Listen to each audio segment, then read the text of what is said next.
ወላሂ ይሄን ቪዲዮ ስለጨረስክ ብቻ የጀነትን ቁልፍ ይዘህ ልትሄድ እንደምትችል ታውቃለህ። ዛሬ ጁምዓ ነው። በነቢዩ ሰለላሁ ዐለይሂ ወሰለም ላይ ሰለዋትን ማውረድ ይወደዳል። ከሰለዋት ጥቅሞች መካከል አራቱን ብቻ ዛሬ ልንገርህ። ይህን ይዘህ ለብዙ ሰዎች ሼር አድርገው፣ ቪዲዮን ላይክ አድርገው፣ ኮፒ ሊንክ እንዲሁም ሪፖስት እያደረግክ እስከ መጨረሻው ተከታተለኝ። መጀመሪያው የአላህን ታላቅ ትዕዛዝ መፈጸም ነው። አላሁ ሱብሓነሁ ወተዓላ ሰሉ ዐለይህ በሳቸው ላይ ሰለዋትን አውርዱ ብሎ አዞናል። ሁለተኛው ደግሞ ከዱንያም ከአኼራም ሀምና ገም ነፃ ትወጣለህ። በዱንያ ላይ የሚያስጨንቁ ዕዳ፣ የሥራ አለመመቻቸት፣ የሥራ አለመሳካት ብዙ ጭንቀቶች አሉ። በአኼራ ደግሞ ከዛ የበላለጡ ትላልቅ ጭንቀቶች አሉ። ከዛ ጭንቀት ነፃ ትወጣበታለህ።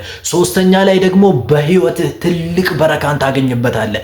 እድሜህ በረካ ያገኛል፣ ጤናህ በረካ ያገኛል፣ ሀብትህ በረካ ያገኛል፣ ቤተሰብህ ሙሉ በረካ ያገኛል፣ ህይወትህ በረካ በበረካ ይሆናል።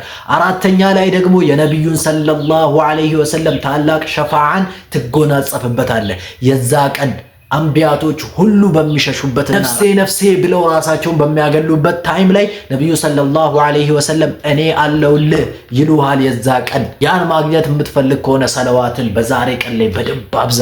በሌላ ቀንም ላይ አድርግ፣ ዛሬ ላይ ደግሞ የበለጠ አብዛ። በጁምዓ ቀን ላይ ይህን ቪዲዮ ሼር አድርገው። እስኪ ኮመንት ላይ ደግሞ አላሁመ ሰሊ ወሰልም ዐላ ነቢይና ሙሐመድ እያላችሁ ሁላችሁም ጻፉ።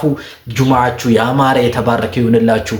የአክሱም ወንድሞቻችሁን አትዘንጓቸው፣ ዱዓ አድርጉላቸው። ሁላችንም እናስታውሳቸው። ወሰላሙ ዐለይኩም ወረሕመቱላሂ ወበረካቱ።